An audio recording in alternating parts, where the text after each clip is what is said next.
welcome to the Underpowered podcast, a gaming podcast where we battle our backlog, revealing what is worth your time, money, and energy. This is episode number 43. My name is Shelby Stokes, and on the cast today, our trusted co-host, Casey Cool. Hello. And special friend of many ways, Mr. Sean, the Spoolman Pool. What do you mean, special? I mean, you're special. You're special. You know, like a mom would tell her child, you are special. I shine bright like a diamond. You shine bright. You are a special little snowflake, my friend. Sweet. Congratulations, you made it into the special circle. So, full disclosure, everyone, this is a different episode than planned because I'm an idiot and we had bad luck. No. Yeah. We definitely learned a lesson regarding recording audio. Yes. Not us. Not us. Our guest host that came confirming on. Audio. This is episode number 43, take 2, is what this is. Yes, this is number 43B, it seems like. There's the episode title, 43B. 43B. Do-overs. We mulliganed this episode, but hey, it happens to the best of us. Live and learn. Mulligan, do-over, 43B. Yeah. That's like a tease. Like, now they're going to want to know what happened in A and why. Well, we'll talk about it in a couple weeks. I want to relive it too, but it's gone forever. It got caught in the internet blender, and it has been shredded. And now let's never talk of it again. What were we talking about? Exactly. This is kind of a way to explain that somebody lost progress. Like, we lost progress on our last episode, and in Valhalla, that's Assassin's Creed Valhalla. Oh, no. I went to go load my save, and I lost 12 hours of gameplay. 12 hours of gameplay. The Xbox Series X isn't so perfect after all. Yeah, no joke, right? So this is total punishment for me being like, this game is great. I don't know what you guys are all talking about. Because we've heard multiple reports. This game is buggy. This game crashes. I'm having issues. And I had few issues, not a ton of issues. And here I go to load in my save. I'm like, I'm going to finish this game this weekend. And I lost 12 hours of progress. Has that happened to other people? Like, have you looked it up and that's like an issue that people have? Or I did a brief Google search. I couldn't get anything with traction. I mean, I think it happens to people all the time. I went to go back and reload the save, and it had reverted back to a cloud save. And I know when I finished my last session, I tried to manual save it. I remember clicking manual save, but I don't know that it actually went all the way through. Of course, it was 1 a.m. I figured it worked. I moved on. When it says, don't turn it off while it's spinning or while this icon is in the tiny corner. Did you shut it down completely, or did you try to put it in like one of those like suspended states too? So I think that was my problem. I think that I started playing on a suspended save, fast forward 10 to 12 hours over multiple sessions, and it just hadn't been saving the program or saving the file is what I think happened. How are you not auto-saving like manual saving every few hours? Well... You see, you didn't grow up playing JRPGs where, like, if you lost 3 hours, that's like, you don't even know. It's like, you don't know. Dude, you don't know about save points.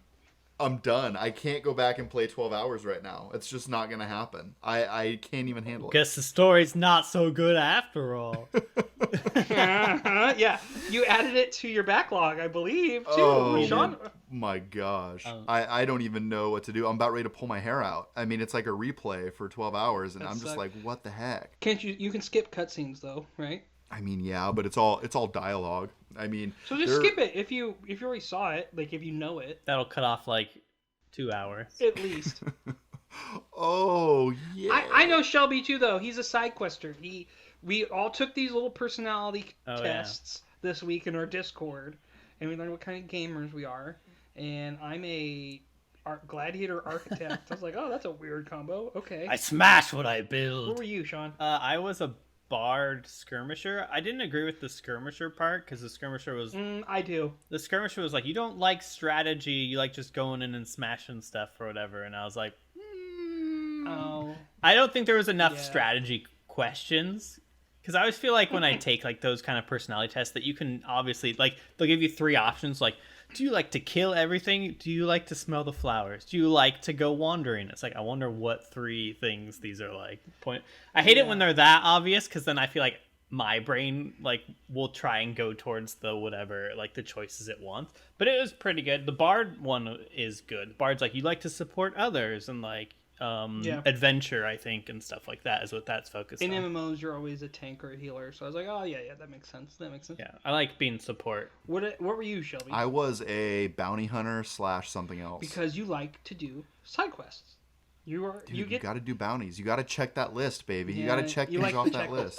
So, okay, with the 10 hours, did you play anything else afterwards, or have you just been morally defeated, like I have with our interview? No, field? I mean, I've dove into Hades. Like, I got, losing that progress, taking the wind out of my sails for Valhalla. Like, pun not intended, but yeah, I just... Oh, pun intended. No. You can't take that back. No. You own it. You own that pun. Yeah. You own that pun. Yeah, so I've been playing a lot of Hades. It's really good. The runs are a little bit longer than maybe I appreciate because I'm getting better at the game or I'm learning the game, one of the two. Yeah. And it feels like those runs are pretty long. I haven't timed one out, but it feels like they're a good hour-plus run. Have you completed a run yet? Mm-mm. Have either of you beaten a run? No. How far have you gotten? I've gotten to the 4th stage. Nice. So I think you're further than like past Elysium then? Yeah. Okay. Yeah. That's further than me. And the boss in Elysium is not cool. I don't know if you've hit the boss yet. Oh, yeah. I hate it. Ooh, especially when they're like, hard. Oh, no, there's not just one boss. There's 2. Yeah, and then they put the boss halfway through that level as well, and you gotta, own him twice. Oh, yeah. So frustrating. Oh, the fourth level is the final level. Oh, is it? I just Googled it, so hopefully that's not a spoiler alert for you. I Googled how many stages, and it said for cancer. Nope, not that. So you're near it. You're close. Yeah, it gets really difficult. It's like white knuckle play for me. I don't know about you, Sean, but whenever I get in it, I am... Yeah, even Elysium is pretty... leaning forward, white knuckling it, just trying to get through each stage. What's your favorite weapon of the weapons? Ooh. Yeah, I want to hear that from you too. I've had some pretty good runs with the shield.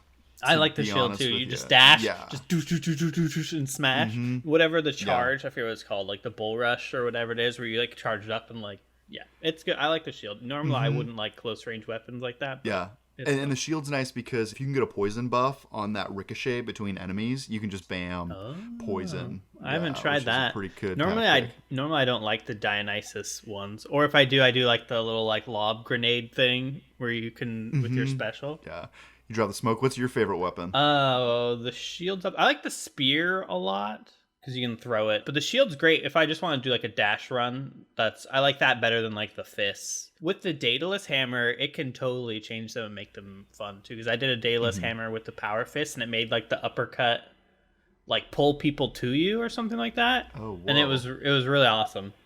Yeah, I actually haven't done a run with the gloves yet, or whatever you call them, the fists of fury or whatever. So I just unlocked I just unlocked the gloves, and that's probably going to be my next run because I'm normally going to the currency boost, whatever weapon they put the currency boost on. Okay.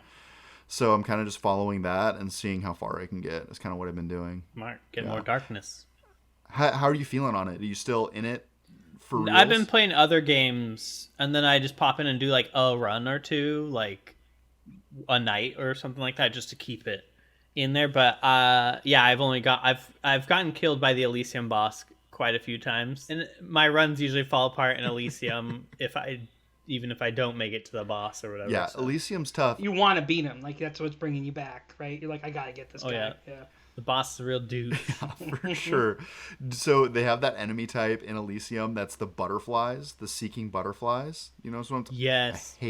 I hate that enemy. I hate it. Because they're everywhere. Yeah, and it doesn't even look like an enemy. It just looks like a little aesthetic piece to the puzzle. And you're like, oh, that's not hurting me. Oh, no. I hate that. When you're like, oh, look at that. It's like a bubble that spawns and then just sends out little butterflies slowly, like a swarm of butterflies slowly over time. So if you don't kill them right away, next thing you know, there's just butterflies everywhere on the map, and if you touch any butterflies, they do damage to you. So. Yeah, that's one of the more frustrating things about that game is I feel like I can't get through the different stages without losing life. I am consistently losing health on each stage. So it's more of a game of trying to just reduce the amount of hits that you can take rather than not getting hit at all. Yeah, I've gotten really good to where the first 2 areas I don't take too much damage, but by the time I get to Elysium, then it's and then the traps usually get me all the time, especially in Elysium with the spear guys, because I'm just dash. Usually my style is just dash all over. Maybe the you gotta place. slow down a little bit, think about what you're doing. No, you got to get away, dude. You got to get that dash in, especially when you're up against those archers. They seek you in. Ooh, boy, that reticle hits your body. You got to move, baby. You got to get gone. I've been playing City Skyline as like my chill game, like when it's late at night and I don't like feel like talking to anyone, and I'm like, I want to play a game, but I don't want to be I want to turn my brain active. off. No. Yeah, I hear you. Building a megalopolis. I got a turn your brain off game kind of right now, but you can't really turn your brain off. I've been playing a lot of games myself, like after this weekend. So my wife was really cool. She was like, oh, just go, like stay up, play games this week. Friday night, I got and downloaded the Monster Hunter Rise demo because that is on my backlog. Okay. And I am very, very, very excited for that game after playing the demo.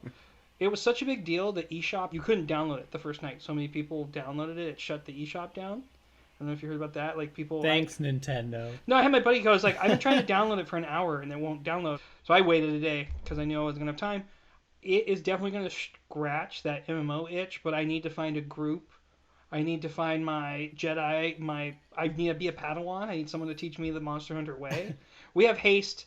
There's a guy in our Discord, and he's going to lead the way, and I found a couple other people, so that'll be cool. That game's really rad. The different weapons. The one thing that stuck out to me is a weapon called a Hunter Horn. It's a guitar, I think? I don't know. I was not using it right at all, and I failed the mission I used it. So that's the other thing. I used a couple weapons, and if I had a bad playthrough, I'm like, well, not using that weapon when I play.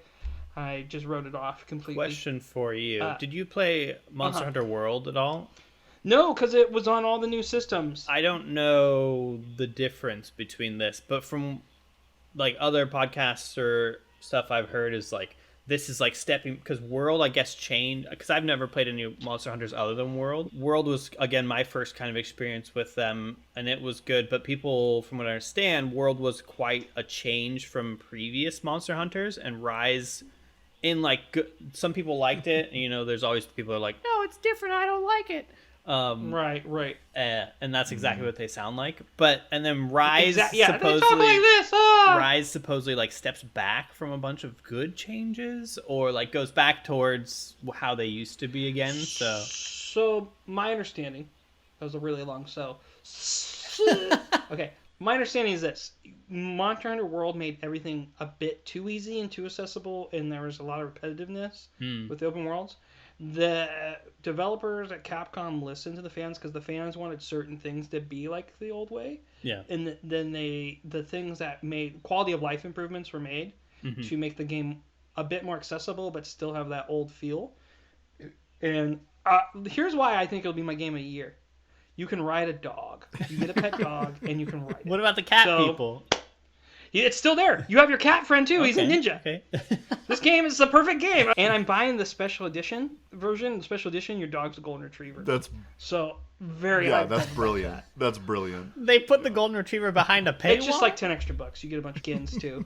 I know. I'll take That's a paywall. I was like, done. I played that. That's like, we're gonna make the corgi cost $20 extra. You can't ride a corgi. That would be funny though. If it's a bunch of corgis and you're surfing on them, maybe. 2 corgis and 1 under each foot.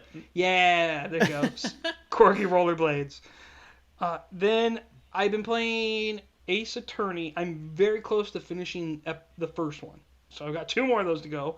I have bitten off more than I can chew. The game it makes me feel stupid at times. Because I'm like, there's the contradiction. And it's actually not in the court. When you're in the court cases and you can kind of have the evidence, that's my favorite part. The hard part is the in-between. Objection. That part's great. The hard part is the in-between when you have to investigate the crime scene and find your evidence, because sometimes it could be there's like a random birthday party hat on a bench that you don't go and examine, and so you can't move on till you go back. So I'm like, what am I looking for? And then you have to scan up and down this little picture. Phoenix Attorney's good, and then my son and I are really, really close to beating Luigi's Mansion. That game, each level takes about 30 minutes to an hour. I really like the pacing of that game. But the controls just are horrendous. Enough to where I get really frustrated, and Shelby likes to think I just blame controllers for games. Now that he knows, he's got the drift now. Shelby's got a case of the drift. So he knows how it sucks. When it doesn't work, and you know the input you're putting in, it's infuriating. And it's not the game's fault. Well, in this case, it is the game's fault. The Joy-Con fault's different. I was like, are yours drifting again? Didn't you get new Joy-Cons? Because you got new ones like Christmas. No, I'm using the Pro controller. Here's what happens. You can use the left and the right stick. You can also use the Pro controller Joy-Con. If you tilt up, Luigi will look up or down, right? And they really should have just stuck with, you can look up and down that way, and you move with the stick. There's too many choices with either stick, because sometimes when you need to look up and you get caught, he'll stop turning. He won't do a full 360. I want to just be able to hold the stick and have him like whip around. And there's nothing in the settings to change or disable that? I could probably turn off the motion controls, but still then I'd have to use the right stick to look up and down.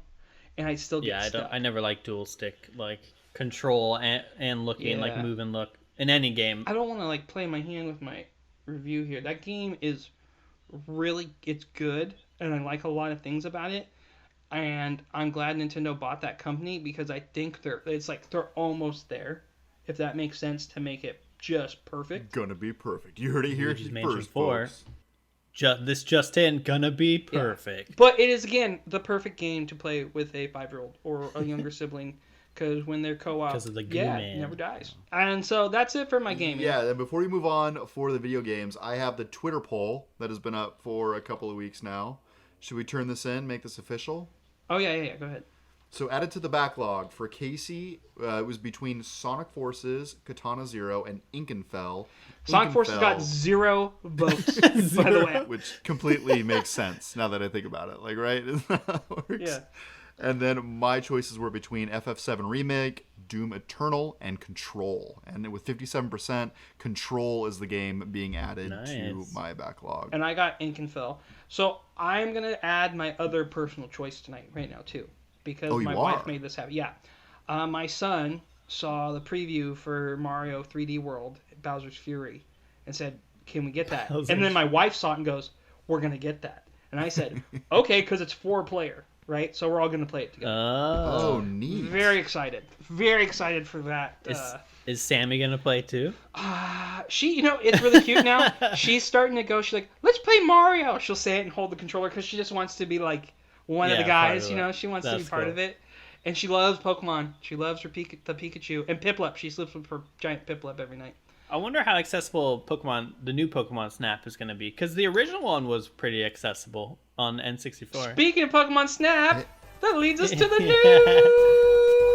The Big 3 News! The news! The big 3 news stories that we chose this week. The first of 3 is in regards to a brand new Pokemon Snap. It'll be out April 30th, and it's Pokemon's 25th anniversary. So they're celebrating 25 years with a new Pokemon Snap. It's much overdue. Did you guys play Pokemon Snap? Oh, yeah. I have it right behind me somewhere. Do you remember the Blockbuster you could go and get your photos printed? Yes. I never did that, but I remember that. Yeah, neither did I. But I remember. God, I miss Blockbuster. Friday night, you're going to Blockbuster. You did not know that was the best time of your life with your friends. We're going to rent a movie, a video game, stay up all night. It's the best. Do they not do that at GameStop? Probably not. GameStop's evil. Because you have to buy 10 Funko Pops when you get in there. No, I'm very excited. I think it's obviously well overdue. That's a beloved franchise. I'm curious. Like, the game, it has its simple mechanics. I hope it's longer. Yeah. And I don't know what they could have. I mean, they obviously added more Pokemon, right? Yeah, because I wonder if you... Because the original one was... all you had was like one island, where in this you could go to different islands, like all around, so you can have whole other levels. So the potential for it to be a big game is there, or maybe they have DLC. There's way more Pokemon now, so there has to be more levels. I'm curious to see how my son does with that. That is one that I will not be buying. I don't know if I don't think it's gonna actually make it on my backlog, but my son has seen it and wants it for his birthday, so that might be something I review later, or as a bonus. We don't know. But they also, did we say when it's releasing? Oh, it's revealing April 30th that was the big thing. April 30th, right around the corner, yeah. And the other thing is, Katy Perry is like setting up to do some big musical number with Pokemon for their 23rd anniversary. They keep talking about Katy Perry in them. So if Katy Perry is in Pokemon Snap, I like her Pokemon. Boom. There's your hook. I hope she's not in it. I feel like there's going to be a Pokemon named Kitty Purry, because isn't that her alter ego? I don't know. Is it? Oh, man. That'd be I swear it is. Yeah. This seems like such an odd choice. Like, Pokemon Snap is not one that I'd be like, yes, bring that back tomorrow. like, I don't know. It just doesn't, like, what does a new Pokemon Snap look like right now? Like, that is what I'm having issues with. I don't know what you do to add to that game, and I'm curious how they could integrate Pokemon Go. There's got to be opportunity for that. Like, that was my thought today. I was thinking about that as I was on a run. Yeah, that's smart, because Pokemon Go has, like, the take a picture with your Pokemon or, like, in the wild and stuff, so they could totally do that. There's something there. They have to connect it somehow. Here's an idea. A game released in 2021 that is just a photo mode. I loved it when I was younger. Marketing team, 2 thumbs up. Do you hear how people talk about Ghost of Tsushima's photo mode? Like, I hear people rave about that. So, people are into it. It obviously wouldn't sell as well as, like, an actual Pokemon game and stuff like that, which is probably why it's taken them so long to do it. But, when they're trying to kind of fill those gaps or come up with just more and more content, I'm surprised they haven't done a new Pokemon Snap before. Yeah, there's been a want for it, for a long time from the fans. I think the real key with it, and I don't know because it's a Nintendo game, but I think if for like the launch price would be really key. Like if it's $30 or less, I feel like that's a good probably price, unless it has a ton of content. Asking $60 for a Pokemon Snap game is real rich. Well, that's how I felt about the Link's Awakening, right? It was a Game Boy Color game, and they put a new skin on it. That game should have been $40, maybe $35. But Nintendo doesn't do that with their AAA titles, and that's a downfall, I think, after time. Eventually, they do their best sellers after a couple years, and they're $20, right? But if Pokemon Snap came out at $35, or if they want to get real wild, it's the 25th anniversary and they make it $25. No way. They would sell. I'm just saying. Yeah. They would sell a lot of copies. No buy. No buy. Sell it. No buy. I don't buy that.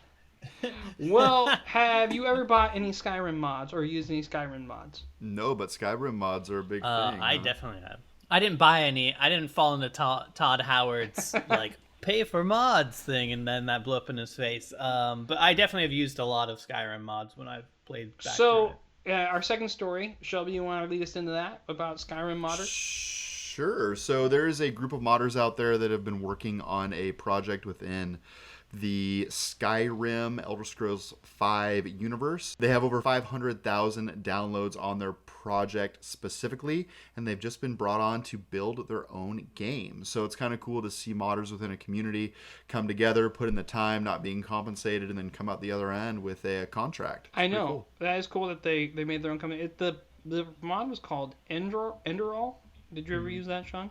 Are you familiar with it? I am really familiar with it. It like is a total conversion mod. It takes basically the foundation of everything in Skyrim, but puts it in like its own world. Like Enderall isn't Skyrim, so like you're playing Skyrim, but Enderall is like a whole different world with its own kind of like stories and like characters. And it's a new game. Make a game within a game. That's cool. So a lot of times, like I have a friend that works on the Beyond Skyrim team, which is a separate mod where they're basically recreating all of what the heck is the world of Skyrim? I can't think of it. I can't think of the world right now. They're basically making the whole world within the Skyrim engine. But he started off just liking Skyrim whenever Skyrim came out. Tamriel, yes. So they're making Tamriel, but he started off like in high school just loving Skyrim and wanted to learn how to mod, and now he's like been making really, really cool stuff for them for years now. But a lot of people learn how to mod and get skills because they're all the other modders, the more like experienced ones, take people under their wing and teach them basics and stuff. So those mods, especially when it comes to Bethesda games and stuff, are very great ways of like getting like your foot in the door with like game development and mod. Like you're not getting paid; it's all just like for learning and knowledge and stuff. I'm curious how many companies seek out modders these days. Like that, in that they see the talent and they see something there. And they go, "Oh, let's get this person on the team."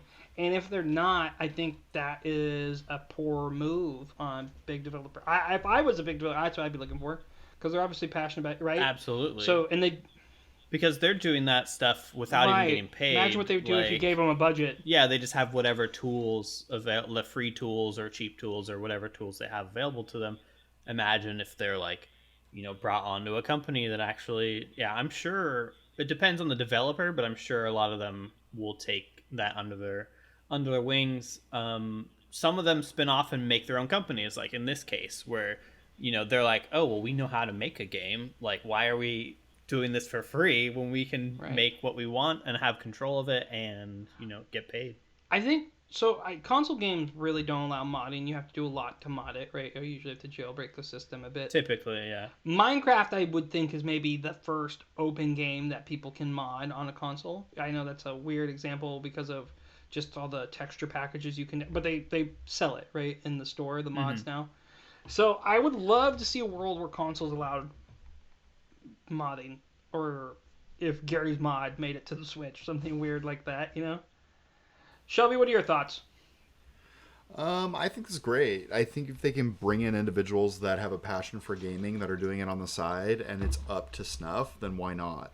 I think the gray area that a lot of these modders are seeing is that when they're trying to profit on properties that aren't theirs, right? And if they're doing that in a way, like you see a lot of these Nintendo projects that have been curbed over the years and Nintendo shuts them down. You mentioned it earlier, Sean, like Todd Howard came out and basically said, hey, go mod away and we're going to give you a system that supports it.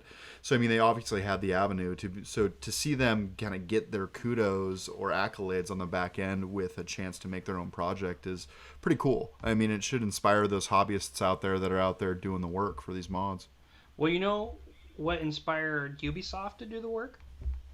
What inspired Ubisoft to do Pirates? the work? Pirates and a young punk teen by the name of Scott Pilgrim. Yes. That was a segue.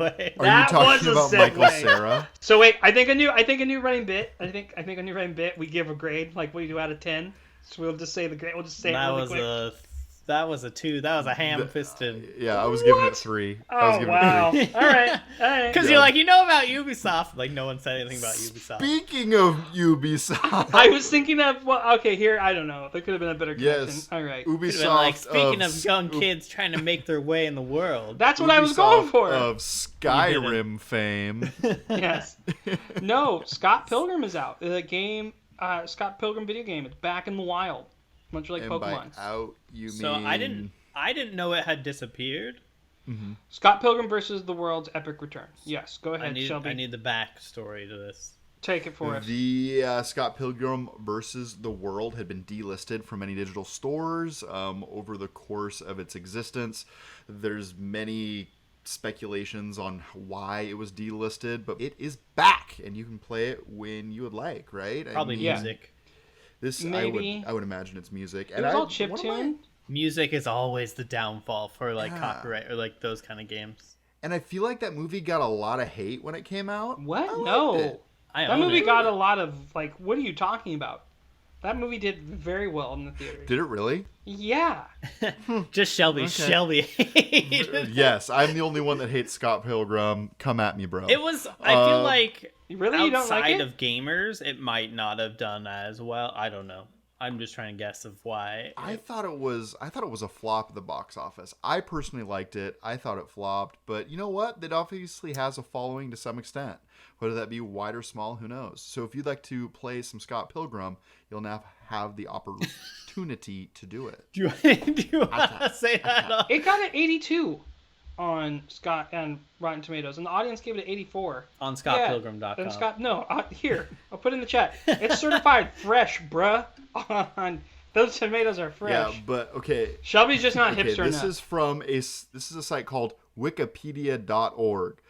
The film was a box office bomb that failed to reach its $85 million budget, but received positive reviews from critics. Oh, really? So yeah. Money-wise, it didn't. Who noted the film's visual style and humor, and is evidently has a cult following. How much money did they use to make that movie? 85 million. Wow. Special There's a lot of special effects in there. Like there's a lot of good art that's incorporated in the different battles. They had Superman. They had Brandon Roth or whatever. There you go. Chris Evans? You mean Captain America? Oh yeah, what's Chris Evans? Chris Evans was in it too, wasn't he? Yeah, he's in there too. There's a lot. Aubrey Plaza is in there. All the ex-boyfriends, they're all cool. It's a great movie. If you haven't seen it, anyone who's listening, you need to, because it's good. Edgar Wright directed it, and he's a phenomenal director. Yeah. The game is really good too. Yeah, it's. What else did he direct? Baby Driver. And yeah, Baby Driver. Was that it? No. What else has he directed? God, I know there's one you're thinking of. Hot Fuzz. Yep. And what was his like breakout one with zombies? Was it Shaun of the Dead? Yeah. Okay, he did all that stuff with that. Yeah. Okay. The Game is a good game. It's a beat 'em up. It's like River City Ransom with a Scott Pilgrim skin. However, I saw people complaining about it glitching out and breaking, so there's some issues with that. But people are enjoying it. I had that game for Xbox Gold back when I had Xbox 360 way when in 2010. It is a really good beat 'em up. That game drops to like $10. I will download it for sure. Yeah, it says its main story and stuff's around 4 hours. Main plus extras 8. So what's the price currently? I have no idea. How long the beat doesn't tell me that. Okay, it's my job. Hold on. But yeah, so getting it on sale or like $10 or cheaper probably is good investment if you like beat 'em ups. Side scroller. I think it's a side scroller. It's a side, like a Final Fight. Yeah, it is $14.99. That I would want it a little lower personally, but I'll take it because I know it's glitchy right now. But I think the big deal is that this game went off of stores and fans were clamoring for it because there is a big thing. The creator Brian Lee O'Malley was on Twitch today streaming it. Ooh, did he give rare insights? No, I only watched for a couple minutes because I had to go to a work meeting, but I was like, oh, rad. And I just took it where I was like, oh, cool, he's good doing for stuff, him. rad. Look at him doing stuff out here. Good for him. It's up there in nerd culture for millennials. If you haven't seen the movie, see the movie. And it's one of those instances where the graphic novel's good, the movie's great. Where, like, Ready Player One, I would say read the book, don't bother with the movie. The movie's okay. Although I didn't like the book either. It's just the style. No, we're not get into it, but just the style, the writing was very pandering. Yes, yeah. Pandering is the right word. Yeah, and I don't know if you guys read Armada that followed it, but you can definitely see the wheels turning in Armada. Like if you read Ready Player One, it's like, oh well, he has a love for the culture. Then Armada, it's like, oh no, he's doing this intentionally. Like there is definitely I haven't read motivation. Armada. Yeah, it's just that Ernest Cline. Yeah, I have Armada, and then Ready Player 2 just came out. Oh really? And I kind of yeah, but you read it, so you obviously enjoyed it a bit. Right? I did. Like yeah. You wouldn't slog through. Yeah. Okay. Shelby's in my camp. So I listened to it, and so is Will Wheaton in that voice Will, too. And I like Will Wheaton Wheaton normally, but Will Wheaton, his voice with it, Will Wheaton, and just like his tone, and it wasn't him; it was just the way it was written. Like that combination was just like you uppity mother effer. I know. Like just the writer. It made me hate the writer more. That's a weird pick. Well, speaking of watching movies, I think that finally moves us into our last segment. What you watching? What are you guys watching? I have good answer. I've been watching Stargate Sg1. Good answer. Which, when I was in high school, I would come home and watch it every Tuesday or every day or whatever when it was on TNT? On Sci-Fi? It was on Sci-Fi before it was Sci-Fi or Wi-Fi or whatever it is now. But yeah, I used to watch it on there when I'd come home from high school, and it brings me back to nostalgia. It's good stuff. It's so good. But anyways, I've watched in like the last week, I've watched like 1.5 seasons, and this is like old school TV where seasons are 21 episodes and they're all like an hour long. So I've watched over a day of Stargate in the last week. So, yeah. Good for you. Yeah. Good for you, man. Good. Sometimes that's important. Just get your shows in, It's good. Teal'c is the best character. Teal'c, that was his name. I couldn't remember it. I was about to call him Talk, and I was like, that doesn't feel right. Is that the dude with the spiral? Teal'c, he's the Jaffa. Yeah, he has the snake. He has the Naruto circle, the Naruto curse symbol on his forehead. Before Naruto. Mm. The show started in 96 or 7, I think. It ended in 2007. There are spin-offs. There's the movies. Because it was based on the original movie with Kurt Russell and James Spader, and then they made the show with MacGyver as the main character. I used to love that show. Does it age all right? Can you go back and watch it and actually enjoy it? It's good. It's funny seeing like their advanced technology and things like that from the mid 90s, and like their clothes and hair and stuff are obviously aged, but it's fun. Like the characters and stuff are still great. I'm just throwing this out there. Stargate Sg1 started in 1997. Naruto premiered in 1997 in Shonen Jump. So they both had the same convergent evolution. It's the cursed seal, bro. It holds in the nine-tailed fox. I like how you're getting defensive of Naruto. You're like, no, Naruto's a classic. It is. You dare. Japan is always original. Teal'c has a staff that shoots lasers. You can't beat that. Can't beat Have you heard of the Sharingan? He's got a worm in his stomach. He has a worm where? In his stomach. It's a Goa'uld, which are the bad guys. It's a parasite. I was gonna say, he just rubs his butt on the carpet like a dog. Does he got tapeworms? Is that what's going on? I don't know if that actually gets rid of them. I think it just scratches. No, that just tells you gotta take him to the vet. But yeah, so I've been watching a lot of SG1, and then this show on Netflix called, I think I just finished it today actually, called The New Adventures of Monkey. And it's based on the Monkey King legend in like China. But it's good. If you like, it's really campy and jokey. It's made in Australia, so it's kind of like Australian humor, but it reminds me of like Hercules or Xena or any of those kind of shows where it's like a little bit of an ensemble cast and it's like goofy and quirky, but they're also fighting. Okay. It's good. They're half hour. Is there kung fu? There is some. Yeah, the main guy, the Monkey King is. Yeah. Well, that's what Goku's based off of, back to anime. Yeah, no, that's what that whole... Yeah, it's an old legend, but it's fun. It's awesome. It's him fighting demons and stuff like that. And that's called Monkey King? The New Legends of Monkey or something like that. Oh, New Legend Monkey. On Netflix. Okay, I'll check that out. Netflix. I'll check that out. What about you, Casey? What have you been watching? Well, I have two shows. One, I've been watching with my wife. It's a show that's kind of a big deal to everyone. Everyone's telling me to watch, called The Mandalorian. Oh, yeah. Pretty good. Good. I got through the first. I'm on season 2. I have Mandalorian socks now. I'm all in. Like, he's a cool character. Didn't you binge watch like the first season? Like once you started, you watched it all in like a weekend? We watched it in a week. We're like, all right, kids are in bed. Let's watch. And it's good. Because it's so removed from the Star Wars. So some of it, I like Tatooine. I'm like, okay, I know that planet. And when Andy was on and telling me it's a Western, that sold it for me. And I like the bounty hunter. I like the lore of Mandalorians and what they represent. The episode with the Marshal? Is that Josh Duhamel? That's the guy from Justified. Yeah. Oh, you're in season 2. Where they have to fight the giant sand dragon. Yeah. Mm-hmm. Yeah. Okay, so I'm watching that whole sand dragon sequence, right? And Adrian can see, my wife can see I'm like annoyed. She's like, wait, what? I go, why don't they just make him eat explosives? Like, this is Tremors 101. Yeah. Right? That was my whole thing. Like, oh, he's too hard. I'm like, yeah, have him eat, like, feed one of those yaks full of C4 and light that sucker up, And then that's basically like, oh, okay. It seemed pretty obvious, yeah. I was like, yeah, there we go, great. Come on, you play enough video games, you gotta throw a bomb in its mouth. Right, I played Monster Hunter. I'm just envisioning you in like physical pain on the couch, just like, It's just, I was cross-armed and like, just make him eat I finally said out loud, eat the explosives, eat it. And my wife goes, drama. Oh, that would be a good idea. And then spoiler alert, she goes, they did your thing. I go, kinda. Like this could have. A lot of people died that didn't need to die today. Yeah, that's always frustrating. You're like, why? Why are you doing this, you idiots? But it's really well paced. Jon Favreau writes really good shows. Like it's impressive. Yeah. The other show, and I caught up on and finished, was season 2 of The Boys, which you definitely can't watch around children.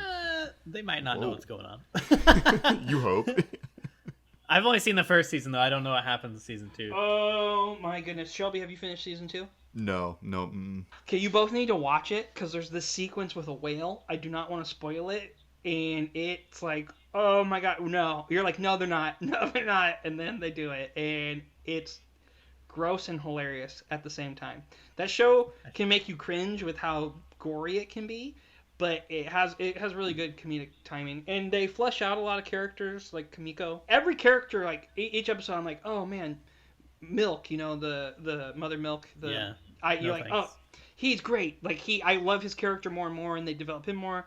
And then Frenchie, I was like, he's kind of, and then you find out more about him. You're like, yeah, all those actors are very great. And Carl Urban steals the show a lot of the time. The guy who plays Homelander plays such a good creep bad guy.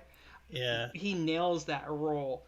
And if you in the first season, like, this is a very, very, very minor spoiler, but like when he drinks the milk or whatever, and I'm just I don't like that. Like, already, like, that's running throughout every season too. He just is like he fully enjoys drinking milk. And the thing that I was most impressed with on that show is how complex they actually took their job, because it really would be easy to go in and be like, bad superheroes, and you could cash it in and write a very top to bottom script and make it not complex at all. But I feel like the character depth in that show is something to behold. It's pretty cool. Do me a favor and finish season 2, because there's a lot of really good plot twists and history and connection. I'm so excited for season 3. So Shelby, what have you been watching? You want my wife's show or the show that I'm watching? My wife's show is Mandalorian. What's your wife? I want to hear your show, and then I want to hear your wife's show. I love the phrase wife show. Wife show. Okay, go ahead. What's your show? Officially, as of last Friday, there is new Marvel content on Disney+.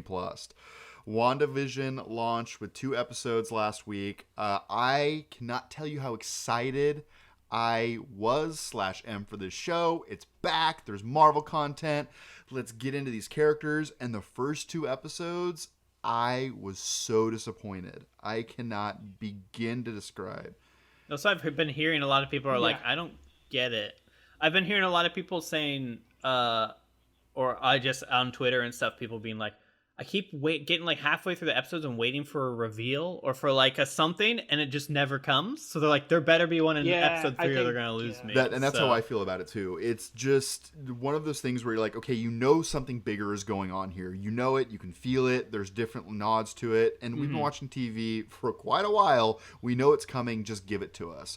It's not in a void or like a bubble to where it's like, you know, everything else. To the point where if episode 3 is like a turn, like, okay, we're actually going to show you the reveal, give us the first 3 episodes and kick it down the road one more week, Disney. Like, don't give us like these 2 softball episodes where you're like, I don't know. And that's exactly what it feels like they did here. And it's really disappointing. Scarlet Witch is cool, but Vision, like, I never thought the actor who plays him, there's not a lot of depth to Vision, you know?